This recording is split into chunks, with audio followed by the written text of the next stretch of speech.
गेल्या काही दिवसापासून महाराष्ट्रामध्ये प्रचंड प्रमाणात पाऊस झाला व भरपूर पूरस्थिती निर्माण झाली व शेतीचे अतोनात नुकसान झाले। त्यावर कर्जमाफी आणि ओल्या दुष्काळाच्या दृष्टीने एका शेतकऱ्याच्या मुलाच्या मनामध्ये उमटलेल्या भावना मी माझ्या या कवितेमधून मांडत आहे।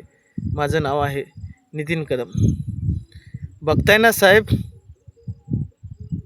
ना साहेब, नदीच्या पात्राला उकळ्या फुटून वाहणारं पाण्यानं वावराचं केलेलं तळ आणि होतं नव्हतं ते सारंच खरडून नेलं। कर्जमाफी आणि ओला दुष्काळाच्या दृष्टीनं तुमच्या अपेक्षेप्रमाणे सांगा साहेब, योग्य वेळ कधी येणार आणि उद्योगपतींसारखी आम्हाला ही मदत कधी देणार। अब्रू लुटली गेल्यासारखी झालेल्या अवस्थेमध्ये परिवाराचा आधार देण्यासाठी उभा आहे साहेब।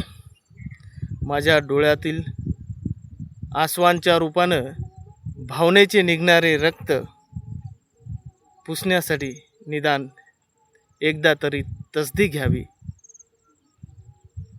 बघताय ना साहेब, बघताय।